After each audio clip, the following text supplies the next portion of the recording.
이른 새벽부터 기도하러 오신 모든 성도님들을 주님의 이름으로 사랑하고 또한 축복합니다. 기도하시겠습니다. 하늘에 계신 아버지 하나님 감사합니다. 오늘도 우리를 사랑하여 주셔서 이른 새벽부터 하나님의 말씀을 듣게 해주시고 하나님을 예배하게 하시니 너무나도 감사합니다. 방금 부른 찬양의 가사와 같이 나 맡은 본분을 다 아는 우리가 되게 하여 주시옵소서. 수많은 직무를 감당하기에 앞서 우리의 구원자 되시는 그 예수 그리스도를 높이며 그분께로 많은 영혼을 인도하는 일을 소홀히 하지 않는 우리가 되게 하여 주시옵소서. 거룩한 사랑의 하나님 아버지, 우리나라 대한민국을 위해 기도합니다. 우리나라의 위정자들과 국민들이 오직 주님만을 두려워하게 하여 주시옵고 주님께서 맡기신 각자의 자리에서 자신의 일이 아닌 주님의 일을 감당케 하여 주시옵소서. 위정자들은 국민들을 위해, 국민들은 위정자들을 위해 서로 기도하게 하여 주시옵고 주님의 부르심 따라 함께 주님의 나라를 세워가는 우리나라가 되게 하여 주시옵소서. 주님께서 사랑하시고 주님께서 세우신 우리 대한교회를 위하여 기도합니다. 우리 대한교회의 모든 권속들이 성령 충만함을 사모하게 하여 주시옵고 성령 충만함으로 말미암아 에베소서의 말씀과 같이 시와 찬송과 신령한 노래로 서로 화답하며 우리의 마음으로 주께 찬송하고 감사하며 그리스도를 경외함으로 피차 복종하는 우리 교회가 되게 하여 주시옵소서. 우리 교회가 준비하고 있는 많은 행사들이 있사오니 이 행사들을 통하여 주님의 나라가 세워지게 하여 주시옵고 주님의 복음을 믿지 않은 자들에게로 더욱 흘러가는 그런 시간이 되게 하여 주시옵소서. 앞장서 섬기시는 담임 목사님, 오늘까지 내년 사역을 위한 기도의 시간을 가지십니다. 이 시간을 통하여 성령 충만케 하여 주시옵고 주님의 지혜와 주님의 권능으로 2025년 남은 사역과 2026년 새로운 사역들을 능히 감당케 하여 주시옵소서. 함께 하시는 당의 장로님들 가운데에도 주님 함께 하시사 주님의 교회를 위하여 더욱 쓰임받는 우리 장로님들 되게 하여 주시옵소서. 긍휼이 풍성하신 하나님 아버지, 우리의 다음 세대들을 위하여 기도합니다. 우리의 다음 세대들이 세상의 다른 무언가를 채우기보다는 먼저 영혼으로 인도하는 복음을 그들의 심령 가운데 채우게 하여 주시옵소서. 주님의 복음이 그들의 심령 가운데 있기에 세상의 유혹 가운데에서도 세상의 조롱 가운데서도 악의 구렁텅이에 빠지지 아니하고 복음으로 승리하는 우리의 다음 세대들 되게 하여 주시옵소서. 그들을 양육하는 우리 대항의 학부모님들 가운데에도 주님 함께 하시사 좋은 집, 좋은 차, 좋은 학벌을 물려주기 전에 가장 좋으신 우리 예수님을 물려주는 믿음의 학부모님들 되게 하여 주시옵소서. 여월아파 치료 하나님, 육신의 질병으로 마음의 아픔으로 여러 현실의 문제들로 인해 지금 이 순간에로 신음하고 있는 우리의 지체들을 위하여 기도합니다. 주님께서 고통 가운데 있는 우리 지체들 한 명 한 명을 찾아가셔서 그들의 아픔을 어루만져 주시옵소서. 그들이 고통 가운데서도 믿음을 포기치 아니하고 소망을 놓지 아니하도록 주님께서 그들을 위로하시옵고 주님께서 그들을 회복시켜 주시옵소서. 천사 찬양대 찬양을 주님께서 명하여 주시옵고 새벽부터 주님을 찬양하는 이들의 헌신을 주님께서 하늘 상급으로 갚아 주시옵소서. 이곳에 나온 모든 성도들의 기도를 하나님께서 친히 응답하여 주시옵고 각자의 간절한 기도 제목을 가지고 주님 앞에 나왔사오니 주님께서 들어주시옵소서. 너무나도 감사합니다. 사랑합니다. 예수님의 이름으로 기도합니다. 아멘. 오늘 우리에게 주신 하나님의 말씀은 로마서 14장 1절로부터 12절까지의 말씀입니다. 오늘 우리에게 주신 하나님의 말씀은 로마서 14장 1절로부터 12절까지의 말씀입니다. 제가 가진 신약성경 258면에 있습니다. 그럼 다 찾으신 줄 알고 교독하시고 마지막 절을 함께 읽도록 하겠습니다. 이것은 하나님의 말씀입니다. 믿음이 연약한 자를 너희가 받되 그의 의견을 비판하지 말라. 어떤 사람은 모든 것을 먹을 만한 믿음이 있고 믿음이 연약한 자는 채소만 먹느니라. 먹는 자를 먹지 않는 자를 업신여기지 말고 먹지 않는 자는 먹는 자를 비판하지 말라. 이는 하나님이 그를 받으셨음이라. 남의 하인을 비판하는 너는 누구냐? 그가 서 있는 것이나 넘어지는 것이 자기 주인에게 있음에 그가 세움을 받으리니 이는 그를 세우시는 권능이 주께 있음이라. 어떤 사람은 이 날의 전화보다 낮게 여기고 또 어떤 사람은 모든 날에 같게 여기라니 각각 자기 마음으로 확정할지니라. 나를 중히 여기는 자도 주를 위하여 중히 여기고 먹는 자도 주를 위하여 먹으니 이는 하나님께 감사하며 먹지 않는 자도 주를 위하여 먹지 아니하며 하나님께 감사하느니라. 우리 중에 누구든지 자기를 위하여 사는 자가 없고 자기를 위하여 죽는 자도 없더라.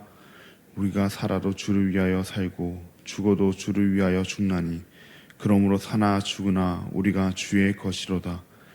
이를 위하여 그리스도께서 죽었다가 다시 살아나셨으니 곧 죽은 자와 산 자의 주가 되려 하심이라. 내가 어찌하여 내 형제를 비판하느냐? 어찌하여 내 형제를 업신 여기느냐? 우리가 다 하나님의 심판대 앞에 서리라. 기록되었으되 주께서 이르시되 내가 살았노니 모든 무릎이 내게 꿇을 것이요 모든 혀가 하나님께 자백하리라 하였느니라. 이러므로 우리 각 사람이 자기 일을 하나님께 짓고 하리라. 아멘. 오늘은 형제끼리는 판단하는 거 아닙니다. 형제끼리는 판단하는 거 아닙니다. 라는 제목으로 함께 말씀을 나누고자 합니다. 사랑하는 성도님들은 부모님께 혼나본 경험이 있으십니까? 또는 자녀를 키우면서 자녀를 혼내본 경험이 있으십니까? 저는 아직 자녀가 없어서 아이를 혼내본 경험은 없지만 부모님께 혼난 경험은 아주 많습니다. 특히 저는 위로는 형이 있고 아래로는 여동생이 있어서 형제들끼리 싸우다가 혼난 기억이 정말 많습니다. 저는 어릴 때 형이 잘못했다 싶으면 형한테 막 대들었고 동생이 잘못했다 싶으면 동생한테 막 따졌습니다. 사실 형은 무서워서 거의 그런 적이 없었지만 동생한테는 많이 그렇게 했던 것 같습니다. 잘못됐다 생각될 때마다 왜 그러냐, 그거 그렇게 하는 거 아니다 라고 하면서 제 기준으로 판단하며 달려들었습니다. 그럴 때마다 부모님은 늘 이렇게 말씀하셨습니다. 형제끼리는 싸우는 거 아니라고, 형제끼리 사이좋게 지내라고, 형이 잘못했든 동생이 잘못했든 그리고 네가 잘못했든 그건 네가 판단하는 게 아니라 우리가 판단하는 거라고 부모님께서는 말씀하곤 하셨습니다. 형제에게 잘못이 있어 보인다고 해서 내가 그걸 판단하고 정죄할 일이 아니라는 부모님의 말씀이었습니다. 부모님이 보시고 부모님이 판단하시고 부모님이 바로 잡을 일이라는 말씀이었습니다. 형제끼리 서로 판단하고 잘잘못을 따지다 보면 객관적이기보다는 주관적인 경우가 많았고 무엇보다 서로 싸우게 되는 경우가 많았기 때문이었습니다. 오늘 본문 말씀도 형제끼리 서로 판단해서는 안 된다 말하고 있습니다. 하나님 안에서 한 가족이 된 형제끼리 서로 정죄해선 안 된다 말하고 있습니다. 실제로 오늘 본문의 말씀의 소제목도 성경책을 펴서 보시면 형제를 비판하지 말라라고 되어 있습니다. 그렇습니다. 형제끼리는 서로 싸우고 판단하고 조롱하는 것이 아니라 서로 용납하고 서로 사랑해야 합니다. 설령 내가 옳고 설령 상대가 틀렸다 하더라도 그것이 실제로 그리하다 하더라도 형제끼리는 서로 용납하고 서로 사랑해야 합니다. 왜 그렇습니까? 그 형제를 판단하실 분은 형제의 자신이 아니라 형제된 서로가 아니라 우리의 하늘 아버지 되시는 하나님이시기 때문입니다. 우리는 우리의 하늘 아버지이신 하나님께서 형제로 불러주신 서로를 사랑하고 하나님 앞에서 나의 형제의 모습이 아닌 나의 모습을 바라볼 수 있어야 합니다. 그렇게 본문은 가장 먼저 이렇게 말하고 있습니다. 오늘 본문 1절 말씀입니다. 믿음이 연약한 자를 너희가 받되 그의 의견을 비판하지 말라. 아멘. 본문의 말씀을 읽고 있던 그 로마 교회 안에서도 분명 믿음이 연약한 자가 있었을 겁니다. 바울은 그러한 믿음이 연약한 자를 가족으로, 형제로 받아야 함을 말하고 있습니다. 여기서 받는다는 것은 그저 행정적인 절차로서의 허락이 아닙니다.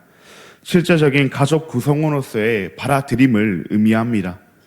믿음이 연약한 것은 말 그대로 믿음이 아직 어리고 연약한 것이지 심각한 범죄를 저지른 것은 아니기 때문입니다. 그렇기에 교회는 그런 자들을 형제로 받아들이고 형제이기에 서로 사랑해야 합니다. 형제이기에 그들의 연약함으로 인한 의견을 가지고 있더라도 이를 비판하거나 무작정 까내려서는 안 됩니다. 그들에게 있었던 연약함, 그들에게 있었던 그 의견은 두 가지가 있었는데요. 먼저는 본문 2절부터 4절까지 나오는 그 음식을 먹는 문제에 대한 의견이었습니다. 오늘날의 우리로서는 음식을 먹는데 무슨 문제가 있고 어떤 의견이 있을 수 있냐 하는 생각이 들겠지만, 그 당시 그리스도인들 가운데에는 시장에서 파는 그 고기들이 우상과 관련이 있을 수도 있으니 이를 먹으면 안 된다 하는 사람과 이를 먹어도 된다 하는 사람이 존재했습니다. 그래서 어떤 그리스도인들은 아예 채소만 먹기도 하고, 또 어떤 그리스도인들은 우상에게 바쳐지기 이전에 이미 모든 음식이 하나님의 것이니 감사함으로 자유롭게 먹기도 했습니다. 그런데 문제는 서로를 향한 태도였습니다. 먹는 자는 먹지 않는 자를 업신여겼고, 먹지 않는 자는 먹는 자를 비판했습니다. 먹는 자 입장에서는 먹지 않는 자가 하나님의 말씀도 제대로 알지 못하고 믿음이 부족한 것처럼 보였을 겁니다. 반대로 먹지 않는 자 입장에서는 이 먹는 자가 우상에게 바쳐진 우상의 제물을 먹는 하나님 앞에서 심각한 범죄를 저지른 것처럼 보였을 겁니다. 그러나 바울은 이 상황 가운데서 누가 옳고 누가 틀렸고 누가 잘했고 누가 잘못했다고 말하지 아니하고 하나님께서 그를 받으셨다라고 말합니다. 하나님께서 그를 하나님의 자녀로 받으셨는데, 하나님 안에서 한 형제된 서로가 서로를 업신여기고 비판해서는 안 된다라고 말하고 있습니다. 더 나아가 형제가 서로 비판하는 것은 남의 집 하인을 비판하는 것과 같다고 말합니다. 그리스도인은 모두 주님의 종입니다. 그리스도인의 주인은 오직 주님이십니다. 우리는 그저 주님 안에서 함께 종이 된 형제이지 서로의 주인이 아닙니다. 만약 형제가 서로를 판단한다면, 종이 서로를 판단한다면 그것은 주인 되시는 주님의 자리를 우리가 창탈하는 것이 됩니다.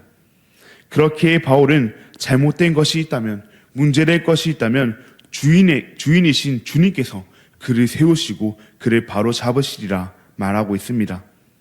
이처럼 형제는 서로 판단하고 비난하는 것이 아니라 서로 용납하고 서로 사랑하며 하나님의 일하심을 바라보아야 합니다.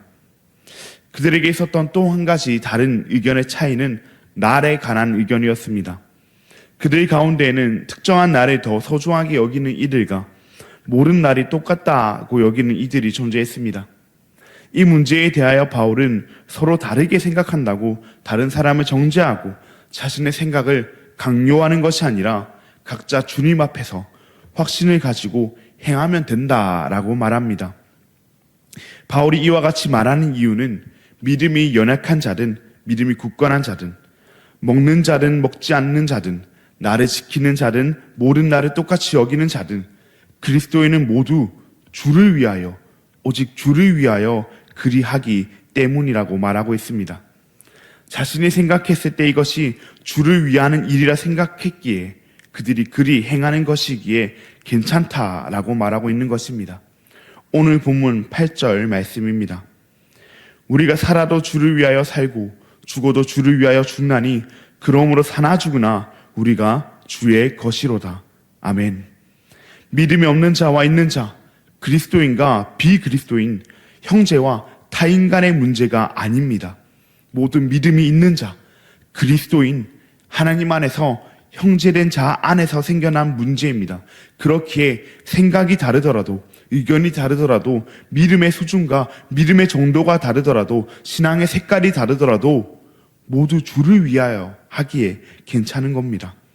모두 주님을 위해 그리하기에, 모두 주님께서 부르신 주님의 자녀, 한 형제이기에 서로 비판하고 판단하는 것이 아니라 서로 용납하고 서로 사랑할 수 있다 말하고 있는 겁니다.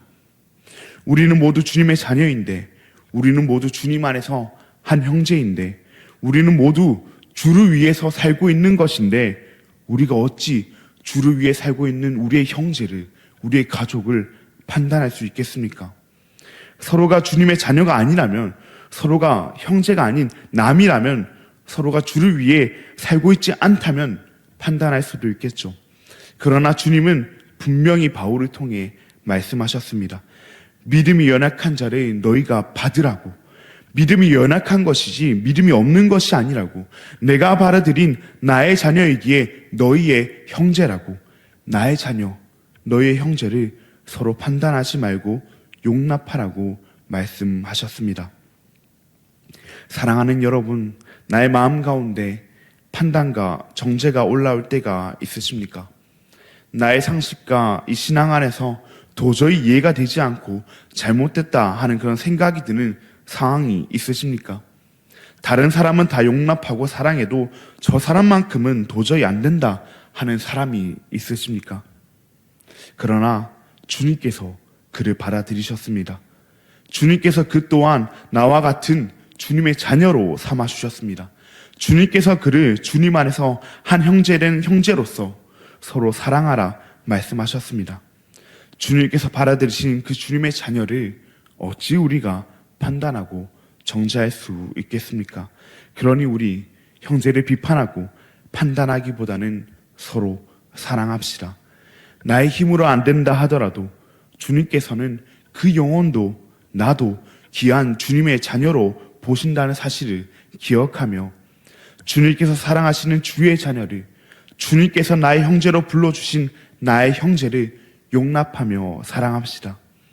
판단은 아버지 되시는 하나님께서 하시는 것이지 같은 형제인 우리가 하는 것은 아닙니다.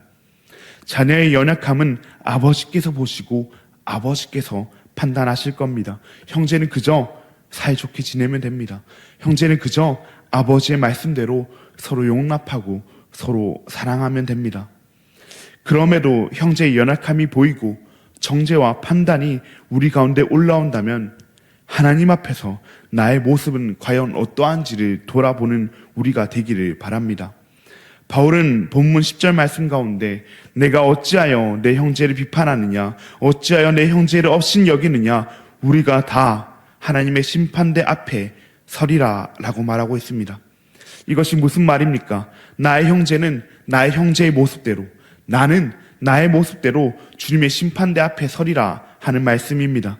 그런데 지금 우리가 우리의 형제를 비판하고 나의 모습은 준비하지 않는다면 주님의 심판대 앞에서 책만 바를 것은 우리의 형제가 아닌 바로 나가 될 것입니다. 정말 우리의 형제에게 잘못이 있다면 그건 그 형제가 주님의 심판대 앞에 섰을 때 주님께서 알아서 판단하실 겁니다. 우리가 신경 써야 할 것은 우리의 심판대 앞입니다. 하나님께서 형제를 판단하지 말고 서로 사랑하라 하셨으니 우리는 형제를 사랑하며 하나님 앞에 서게 될 우리의 모습만을 신경 쓰면 됩니다. 우리가 주님의 심판대 앞에 섰을 때 나의 모습에 대해서는 말할 게 없고 마치 어린아이와 같이 형제의 모습만 고자질하고 있다면 우리가 하나님 앞에서 얼마나 창피하겠습니까? 판단은 주님께서 하실 겁니다. 판단은 아버지 되시는 하나님께서 하실 겁니다. 우리는 주님의 말씀대로 형제를 사랑하며 주님의 말씀대로 우리의 모습을 준비하면 됩니다. 그러니 주님 앞에 서는 그날까지 현재의 연약함을 준비하는 우리가 아닌 형제를 사랑하며 주님을 향한 나의 충성을, 주님을 향한 나의 마음을, 주님을 향한 나의 삶을 준비하는 우리가 되기를 간절히 바랍니다. 그럼 들은 말씀을 기억하시며 우리 함께 기도하시겠습니다. 하늘에 계신 아버지 하나님 감사합니다. 오늘도 우리에게 주님의 말씀을 허락하시고 우리의 마음에 하나님의 약속을 다시금 새기게 하시니 감사합니다. 오늘 들은 말씀과 같이 우리가 주님께서 사랑하셔서 주님께서 우리와 같이 주의 자녀 삼으신 그 우리의 형제를 판단하지 않게 하여 주시옵소서.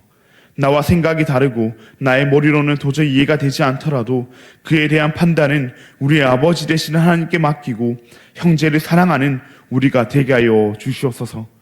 우리는 모두 주님의 심판대 앞에 서게 될 터이오니 주님의 심판대 앞에 형제의 연약함을 가지고 나아가는 우리가 아니오라. 나의 충성을 가지고 나아가는 그렇게 주님 앞에 가는 그날까지 우리의 충성된 삶을 준비하는 우리가 되게 하여 주시옵소서. 너무나도 감사합니다. 사랑합니다. 예수님의 이름으로 기도합니다. 아멘. 하늘에 계신 우리 아버지여, 이름이 거룩히 여김을 받으시오며 나라가 임하시오며 뜻이 하늘에서 이루어진 것 같이 땅에서도 이루어지이다. 오늘 우리에게 일용할 양식을 주시옵고 우리가 우리에게 죄 지은 자를 사하여 준 것 같이 우리 죄를 사하여 주시옵고 우리를 시험에 들게 하지 마시옵고 다만 악에서 구하시옵소서. 나라와 권세와 영광이 아버지께 영원히 쌓옵나이다. 아멘. 오늘은 튀르키예 땅과 이야고보 선교사님을 위해서 함께 기도하시겠습니다. 황무한 땅에 복음이 참된 소망이 될 수 있도록 말씀으로 무장되어 언제 어디서든 복음을 전할 수 있도록 선교사에게 필요한 모든 것이 공급하여지도록 그렇게 튀르키예 땅 가운데 하나님 아버지의 복음만이 참된 소망이 되며 선교사님께서 말씀으로 무장되셔서 언제 어디서나 복음을 전하시며 선교사에게 필요한 모든 것이 더해지도록 튀르키예 땅과 이 야고보 선교사님을 위해서 우리 함께 기도하겠습니다. 그리고 긴급한 기도 제목이 있습니다. 안강석 집사님께서 현재 식도암으로 위독한 상태이신데 안강석 집사님을 위해서 우리가 지금 이 시간 마음을 모아 함께 기도하기를 원합니다. 집사님께서 음식을 전혀 못 드시고 계신데 체력과 면역력이 회복되어서 항암으로까지 잘 이어지고 그 항암을 잘 진행할 수 있도록 기도해 주시고 치료받을 병원에 병실이 없어서 현재 요양병원에서 대기 중에 계신데 속히 옮겨져서 빨리 치료가 잘 진행될 수 있도록 무엇보다 생명의 주관자 되시는 그 하나님께서 치유의 역사를 일으켜 주셔서 우리 집사님께서 하루빨리 회복될 수 있도록 하루빨리 회복되어 다시 한번 주님의 전에 나와 주님을 찬양할 수 있도록 그렇게 우리 집사님을 위해서 함께 기도하시고 또 개인의 기도 제목을 위해서 함께 기도하신 뒤에 우리가 주님 앞에 나아가도록 하겠습니다. 그럼 오늘 하루도 주님 안에서 승리하시길 바랍니다.